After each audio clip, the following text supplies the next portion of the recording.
ಕೌರವ ಪಾಂಡವರ ಮಧ್ಯೆ ಕುರುಕ್ಷೇತ್ರ ಯುದ್ಧಕ್ಕಾಗಿ ಯುದ್ಧ ತಯಾರಿಗಳು ಭರದಿಂದ ಸಾಗ್ತಾ ಇದೆ. ಎರಡೂ ಕಡೆ ಬಿರುಸಾಗಿ ಸೈನ್ಯವನ್ನ ಸಜ್ಜುಗೊಳಿಸೋ ಕೆಲಸ ನಿರಂತರವಾಗಿ ನಡೀತಾ ಇದೆ. ಆದರೂ ಕೂಡ ಧರ್ಮರಾಯನಿಗೆ ಈ ಯುದ್ಧದ ಮೇಲೆ ಮನಸ್ಸಿಲ್ಲ. ತನ್ನವರ ಜೊತೆ ತನ್ನ ರಕ್ತ ಸಂಬಂಧಿಗಳ ಮೇಲೇನೆ ಯುದ್ಧ ಮಾಡಬೇಕು, ಅಂತಹ ಯುದ್ಧ ಲಕ್ಷಾಂತರ ಜನರ ಸಾವು ನೋವಿಗೆ ಕಾರಣವಾಗುತ್ತೆ ಅನ್ನೋದು ಧರ್ಮರಾಯನ ಮನಸ್ಸಲ್ಲಿ ಯುದ್ಧವೇ ಬೇಡ ಅನ್ಸುವಂತಹ ಹಿಂದೇಟಿಗೆ ಕಾರಣವಾಗಿತ್ತು. ತನ್ನ ಮನಸ್ಸಿನ ಗೊಂದಲವನ್ನ ಪರಮಾತ್ಮನಾದ ಶ್ರೀಕೃಷ್ಣನಲ್ಲಿ ಹೇಳಿಕೊಳ್ತಾನೆ ಧರ್ಮರಾಯ. ಕೃಷ್ಣ ಆಪತ್ಬಾಂಧವ, ನನಗೆ ಈ ಯುದ್ಧ ಭೂಮಿಯನ್ನ, ಇಲ್ಲಿ ಸೇರಿರೋ ಸೈನಿಕರನ್ನೆಲ್ಲ ನೋಡ್ತಾ ಇದ್ರೆ ಸಂಕಟವಾಗ್ತಾ ಇದೆ ಕೃಷ್ಣ. ನಮ್ಮ ಕಾರಣಕ್ಕೆ, ನಮ್ಮ ಎರಡು ಕುಟುಂಬಗಳ ನಡುವಿನ ದ್ವೇಷದ ಕಾರಣಕ್ಕೆ ಅಸಂಖ್ಯಾತ ಜನರ ಪ್ರಾಣಹಾನಿಯಾಗಬೇಕಾ? ಇಡೀ ಮನುಕುಲದ ಸರ್ವನಾಶಕ್ಕೆ ಈ ಯುದ್ಧ ಕಾರಣವಾಗಬೇಕಾ?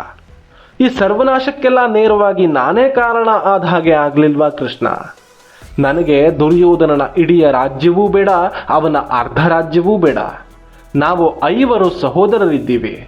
ಕನಿಷ್ಠ ಪಕ್ಷ 5ರಿಗೆ ತಲಾ ಒಂದೊಂದು ಗ್ರಾಮದಂತೆ 5 ಗ್ರಾಮವನ್ನಾದರೂ ನೀಡೋದಕ್ಕೆ ಹೇಳಿ ಈ ಯುದ್ಧವನ್ನ ಸಂಧಾನ ಮಾಡಿಸು ಕೃಷ್ಣ. ನಮಗೆ ಈ ರಾಜ್ಯ ವೈಭೋಗಗಳ ಮೇಲೆ ಯಾವುದೇ ವ್ಯಾಮೋಹ ಇಲ್ಲ. ಇಷ್ಟೊಂದು ಅಮಾಯಕ ಪ್ರಾಣಗಳಿಗೆ ಹಾನಿ ಮಾಡಿ ನಾವು ಆ ಒಂದು ರಾಜ್ಯವನ್ನ ಪಡ್ಕೊಳ್ಬೇಕಾ? ನಮ್ಮಿಂದಾಗಿ ಇಂತಹ ಹಾನಿ ನಡೆಯೋದು ಬೇಡ. ಅಷ್ಟಕ್ಕೂ ದುರ್ಯೋಧನ ನಮ್ಮ ಶತ್ರು ಅಲ್ಲ, ನಮ್ಮದೇ ತಂದೆಯ ಸಹೋದರನ ಮಗ. ನಾವೆಲ್ಲ ಒಂದೇ ರಕ್ತವನ್ನ ಹಂಚಿಕೊಂಡು ಹುಟ್ಟಿದ ಕುಟುಂಬದವರು. ನಮ್ಮೊಳಗಿನ ವೈಮನಸ್ಸಿಗೆ, ನಮ್ಮೊಳಗಿನ ಆಂತರಿಕ ವಿಷಯಕ್ಕೆ ನಿರ್ದೋಷಿಗಳ ಪ್ರಾಣ ಹೋಗೋದು ಎಷ್ಟು ಸರಿ? ದಯವಿಟ್ಟು ದುರ್ಯೋಧನನ ಜೊತೆ ಸಂಧಾನವನ್ನ ಮಾಡಿಸು ಕೃಷ್ಣ. ಅವನಿಗೆ 5 ಗ್ರಾಮಗಳನ್ನ ನೀಡೋದಕ್ಕೆ ಮನಸ್ಸಿಲ್ಲದೆ ಇದ್ರೆ ಕನಿಷ್ಠ 1 ಗ್ರಾಮವನ್ನಾದರೂ ಸರಿ, ನಾವೈವರು ಆ ಗ್ರಾಮವನ್ನ ನೋಡಿಕೊಂಡು ಸುಮ್ಮನೆ ಇದ್ದು ಬಿಡ್ತೇವೆ. ಕೊನೆಯ ಬಾರಿಗೆ ಇದೊಂದು ಸಂಧಾನವನ್ನಾದರೂ ಮಾಡಿಸಿ ಆ ಲಕ್ಷಾಂತರ ಜನರ ಪ್ರಾಣಹಾನಿಯನ್ನ ತಪ್ಪಿಸಿ ಕೃಷ್ಣ. ಧರ್ಮರಾಯ ಕೈ ಮುಗಿದು ವಿನಮ್ರನಾಗಿ ಕೃಷ್ಣನ ಪಾದದ ಮೇಲೆ ಹಣೆಯಿಟ್ಟು ಪ್ರಾರ್ಥಿಸ್ತಾನೆ. ಧರ್ಮರಾಯನ ಮಾತನ್ನ ಕೇಳಿದ ಕೃಷ್ಣ ಧರ್ಮರಾಯನ ಕಡೆ ನೋಡಿ ಮುಗುಳ್ಳಕ್ಕೂ ಸರಿ ಅಂತ ತಲೆ ಅಲ್ಲಾಡಿಸ್ತಾನೆ. ದೂತನನ್ನ ಕರೆದು ತಾನು ಸಂಧಾನಕ್ಕಾಗಿ ಬರುವ ವಿಷಯವನ್ನ ದುರ್ಯೋಧನನಿಗೆ ತಿಳಿಸುವಂತೆ ಹೇಳಿ ಕಳಿಸ್ತಾನೆ. ಧರ್ಮರಾಯ ಇಲ್ಲಿ ಯುದ್ಧಕ್ಕೆ ಹೆದರ್ತಾ ಇಲ್ಲ. ತಾನು ಸೋಲ್ತೀನಿ ಅನ್ನುವಂತಹ ಭಯ ಕೂಡ ಧರ್ಮರಾಯನಿಗಿಲ್ಲ. ತನಗೆ ರಾಜ್ಯ ಸಿಗದೆ ಇದ್ರೆ ಗತಿ ಏನು ಅನ್ನೋ ವ್ಯಾಮೋಹ ಅವನಲ್ಲಿಲ್ಲ. ದುರ್ಯೋಧನನ ಇಡೀ ಸಾಮ್ರಾಜ್ಯವನ್ನ ತಾನು ಅನುಭವಿಸಬೇಕು ಅನ್ನೋ ದುರಾಸೆ ಕೂಡ ಅವನಲ್ಲಿಲ್ಲ. ತಮ್ಮವರೊಡನೆ ನಿಂತು ಕಾದಾಡಬೇಕು. ಅವರೆಲ್ಲ ಯಾರು? ವಿದ್ಯೆ ಕಲಿಸಿದ ಗುರುಗಳು, ತಮ್ಮದೇ ಸಹೋದರರು, ಪಿತೃ ಸಮಾನರು, ಪುತ್ರ ಸಮಾನರು, ತನ್ನದೇ ರಕ್ತವನ್ನ ಹುಚ್ಚಿಕೊಂಡು ಹುಟ್ಟಿದಂತಹ ಕೌಟುಂಬಿಕರು. ಆ ಸೈನಿಕರಾದರೂ ಯಾವ ತಪ್ಪು ಮಾಡಿದ್ದಾರೆ? ನಮ್ಮ ರಾಜ್ಯದಾಹಕ್ಕೆ ಅವರ ಪ್ರಾಣವನ್ನ ಕಳೆದುಕೊಂಡು ಅವರ ಪರಿವಾರದವರು ಯಾಕೆ ಅನಾಥರಾಗಬೇಕು? ಇದು ಧರ್ಮರಾಯನ ಉದ್ದೇಶವಾಗಿತ್ತು. ಕೃಷ್ಣನಿಗೆ ಧರ್ಮರಾಯನ ಮನಸ್ಸು ತಿಳಿಯದೇ ಇರಲಿಲ್ಲ. ಅದಕ್ಕಾಗಿ ಧರ್ಮರಾಯನನ್ನ ಯುದ್ಧಕ್ಕೆ ಪ್ರಚೋದಿಸುವ ಯಾವ ಮಾತನ್ನು ಕೃಷ್ಣ ಆಡಲಿಲ್ಲ. ಬದಲಾಗಿ ಸಂಧಾನಕ್ಕಾಗಿ ಪ್ರಾರ್ಥಿಸ್ತಾ ಇದ್ದಾನೆ. ಆದರೆ ಆಗಿಬಿಡ್ಲಿ.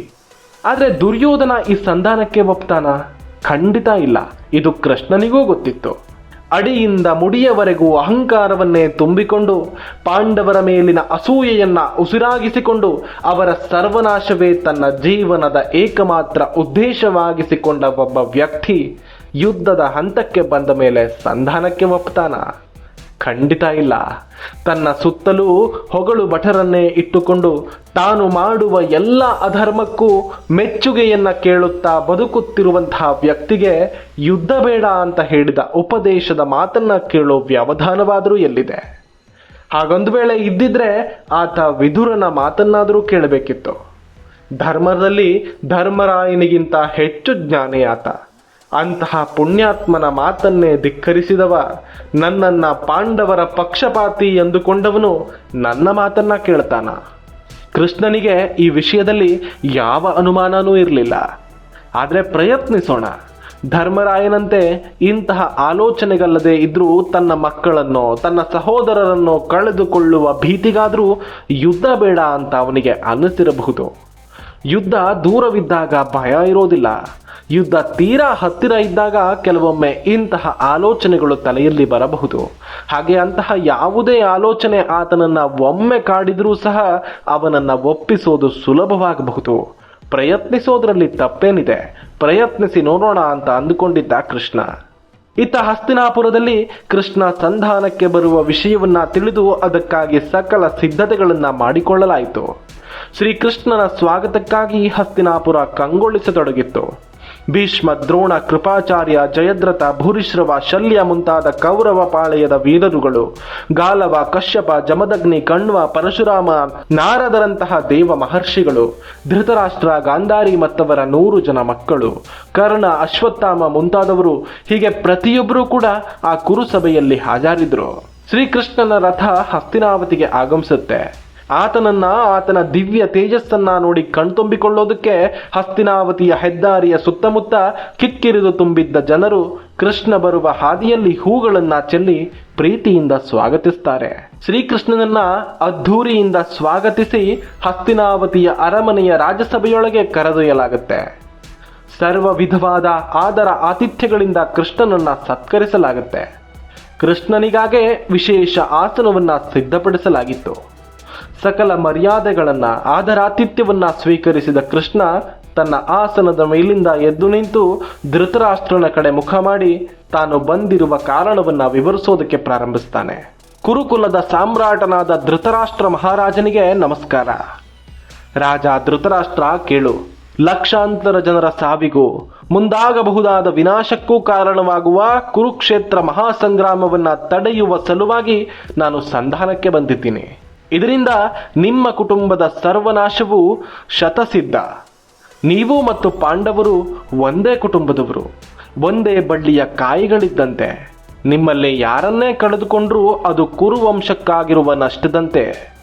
ನಿಮ್ಮಲ್ಲಿ ಕ್ಷುಲ್ಲಕ ಕಾರಣಕ್ಕಾಗಿ ಹೊಡೆದಾಡೋದನ್ನ ಬಿಟ್ಟು ಸಂಧಾನವನ್ನ ಮಾಡಿಕೊಂಡು ಬದುಕಿದರೆ ನಿಮಗೂ ಕ್ಷೇಮ, ಈ ಯುದ್ಧದಲ್ಲಿ ಪಾಲ್ಗೊಂಡು ಸಾಯಬಹುದಾದ ಲಕ್ಷಾಂತರ ಜನರ ಪ್ರಾಣಗಳಿಗೂ ಕ್ಷೇಮ.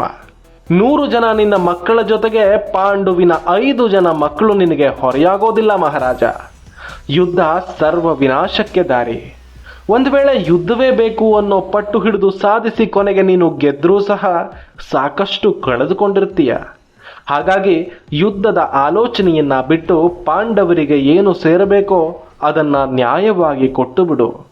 ನೀನು ಏನನ್ನೇ ಅವರಿಗಾಗಿ ಕೊಡ್ತೀಯೋ ಅವರು ಅದರಲ್ಲೇ ಸಂತೃಪ್ತಿ ಪಟ್ಟು ಸದಾ ನಿನ್ನ ಸಹಾಯಕ್ಕೆ ನಿಲ್ತಾರೆ. ಅದು ನಿನಗೂ ಶ್ರೇಯಸ್ಕರ. ಪಾಂಡವರೇನು ಯುದ್ಧಕ್ಕೆ ಹೆದರಿ ನನ್ನನ್ನ ಇಲ್ಲಿಗೆ ಕಳುಹಿಸಿಲ್ಲ. ತಮ್ಮವರ ಮೇಲೆ ಶಸ್ತ್ರ ಎತ್ತುವುದಕ್ಕೆ ಮನಸ್ಸಿಲ್ಲದ ಕಾರಣಕ್ಕೆ ನನ್ನನ್ನ ಇಲ್ಲಿಗೆ ಕಳುಹಿಸಿದ್ದಾರೆ. ಪಾಂಡವರೇನು, ಅವರ ಶಕ್ತಿ ಸಾಮರ್ಥ್ಯ ಎಂಥದ್ದು ಅನ್ನೋದನ್ನ ನಾನೇನು ನಿನಗೆ ಹೊಸದಾಗಿ ವಿವರಿಸಿ ಹೇಳಬೇಕಾಗಿಲ್ಲ. ಅದು ನಿನಗೂ ಸಹ ಚೆನ್ನಾಗಿ ಗೊತ್ತು. ಮಹಾರಾಜ, ದಯವಿಟ್ಟು ನನ್ನ ಮಾತನ್ನ ಗಮನ ಇಟ್ಟು ಕೇಳು. ಯುದ್ಧ ಬೇಡ, ಎಲ್ಲವನ್ನ ಶಾಂತಿಯ ಮೂಲಕ ಬಗೆಹರಿಸಿಕೊಳ್ಳೋಣ ಅಂತ ಬಗೆಯಾಗಿ ಧೃತರಾಷ್ಟ್ರನ ಮನವೊಲಿಸೋದಕ್ಕೆ ಪ್ರಯತ್ನಿಸ್ತಾನೆ ಶ್ರೀಕೃಷ್ಣ. ಆದ್ರೆ ಪಾಪ ಧೃತರಾಷ್ಟ್ರನಾದ್ರೂ ಏನು ಮಾಡೋ ಪರಿಸ್ಥಿತಿಯಲ್ಲಿದ್ದ. ವಿಪರೀತ ಪುತ್ರ ವ್ಯಾಮೋಹದಿಂದ ಕುರುಡಾಗಿ ತನ್ನ ಮಕ್ಕಳ ಮೇಲಿನ ಮಮಕಾರ ಆ ಮಕ್ಕಳ ನಡತೆಯನ್ನ ಬದಲಾಯಿಸಿತ್ತು. ಪಾಂಡವರ ಮೇಲೆ ದ್ವೇಷ, ವೈಷಮ್ಯ, ಅಸೂಯೆಯನ್ನ ತುಂಬಿಕೊಂಡು ಬೆಳೆದಿದ್ರು ಅವರು. ದೇಹದಲ್ಲಿ ಶಕ್ತಿ ತುಂಬಿರುವಾಗ, ಬಿಸಿ ರಕ್ತದ ಹುಮ್ಮಸ್ಸಿರುವಾಗ, ಅದೇನನ್ನ ಬೇಕಾದರೂ ಸಾಧಿಸಿ ತೋರಿಸ್ತೀನಿ ಅನ್ನುವಂತಹ ಧೈರ್ಯ ಇರುವಾಗ, ಅದರ ಜೊತೆ ಹಣದ ಮದ, ಅಧಿಕಾರದ ಮದ ತಲೆಗೇರಿದ ಮೇಲೆ ಅದ್ಯಾರು ತಾನೇ ಬುದ್ಧಿಮಾತು ಕೇಳೋದಕ್ಕೆ ಇಷ್ಟಪಡ್ತಾರೆ. ಇಲ್ಲಿ ಆಗಿದ್ದು ಕೂಡ ಅದೇನೆ. ಧೃತರಾಷ್ಟ್ರ ಆ ವಿಷಯದಲ್ಲಿ ಅವತ್ತು ನಿಸ್ಸಹಾಯಕನಾಗಿದ್ದ. ತನ್ನ ಅಸಹಾಯಕತೆಯನ್ನ ಕೃಷ್ಣನಿಗೆ ಧೃತರಾಷ್ಟ್ರ ವಿವರಿಸ್ತಾನೆ. ಕೃಷ್ಣ, ಯುದ್ಧದ ಆಕಾಂಕ್ಷೆ ನನಗೂ ಇಲ್ಲ. ನಾನು, ಗುರು ದ್ರೋಣರು, ಪಿತಾಮಹ ಭೀಷ್ಮರು, ಕೃಪಾಚಾರ್ಯರು ಎಲ್ಲರೂ ತಮ್ಮ ಶಕ್ತಿ ಮೀರಿ ಈ ಯುದ್ಧವನ್ನ ತಡೆಯೋದಕ್ಕೆ ಕರ್ಣ, ದುರ್ಯೋಧನರ ಮನವೊಲಿಸೋದಕ್ಕೆ ಪ್ರಯತ್ನಿಸಿದ್ವಿ. ಅವರದ್ದು ಅದೊಂದೇ ಹಠ. ಅವರಲ್ಲಿ ಯುದ್ಧೋನ್ಮಾದ ಮಿತಿಮೀರಿ ಬೆಳೆದಿದೆ. ಕೃಷ್ಣ, ನಿನ್ನಲ್ಲಿ ನಾನು ವಿನಂತಿಸ್ತೀನಿ, ದಯಮಾಡಿ ನೀನೇ ಏನಾದರೂ ಪ್ರಯತ್ನ ಮಾಡಿ ಅವರ ಮನವೊಲಿಸಬೇಕು ಅಂತ ವಿನಮ್ರನಾಗಿ ಕೇಳಿಕೊಳ್ತಾನೆ ಧೃತರಾಷ್ಟ್ರ. ಅವನ ಮಾತನ್ನೆಲ್ಲ ಕೇಳಿಸಿಕೊಂಡ ಕೃಷ್ಣನ ಮುಖದ ಮೇಲೆ ಮುಗುಳುನಗೆ ಮಾಸದೆ ಹಾಗೆ ಇತ್ತು. ದುರ್ಯೋಧನ ಎಂಥವನು, ಅವನ ಮನಸ್ಸಲ್ಲೇನಿದೆ, ದುರ್ಯೋಧನನ ಸುತ್ತಮುತ್ತ ಸೇರಿಕೊಂಡವರ ಪ್ರಭಾವ ದುರ್ಯೋಧನನ ಮೇಲೆ ಎಷ್ಟಿದೆ, ಇದೆಲ್ಲದರ ಅರಿವು ಕೃಷ್ಣನಿಗಿತ್ತು. ಆದರೆ ಈಗ ಅದ್ಯಾವುದನ್ನ ಪ್ರಸ್ತಾಪಿಸುವಂತಹ ಸಮಯ ಅಲ್ಲ. ಬಂದಿರೋದು ಸಂಧಾನಕ್ಕಾಗಿ. ತನ್ನ ಸಾಮರ್ಥ್ಯವನ್ನ ಮೀರಿ ಸಂಧಾನಕ್ಕಾಗಿ ಪ್ರಾಮಾಣಿಕ ಪ್ರಯತ್ನವನ್ನ ಮಾಡಬೇಕು. ಕೃಷ್ಣ ದುರ್ಯೋಧನನ ಕಡೆ ತಿರುಗಿ ಅವನನ್ನ ನೋಡ್ದ. ಇಷ್ಟೊತ್ತು ತನ್ನ ಮತ್ತು ಧೃತರಾಷ್ಟ್ರನ ನಡುವೆ ನಡೆದ ಯಾವೊಂದು ಸಂಭಾಷಣೆಗೂ ತನಗೂ ಸಂಬಂಧವೇ ಇಲ್ಲ ಅನ್ನೋ ರೀತಿ ಕುಳಿತಿದ್ದ. ಅವನ ಆಲೋಚನೆ ಏನು ಅನ್ನೋದರ ಸ್ಪಷ್ಟ ಅರಿವು ಶ್ರೀಕೃಷ್ಣನಿಗಿತ್ತು. ಮುಂದೇನಾಗತ್ತೆ? ಕೃಷ್ಣ ದುರ್ಯೋಧನರ ನಡುವಿನ ಸಂಭಾಷಣೆ ಹೇಗಿತ್ತು? ದುರ್ಯೋಧನ ಕೃಷ್ಣನನ್ನ ಬಂಧಿಸುವ ಪ್ರಯತ್ನವನ್ನ ಮಾಡಿದ್ದಾದ್ರೂ ಯಾಕೆ?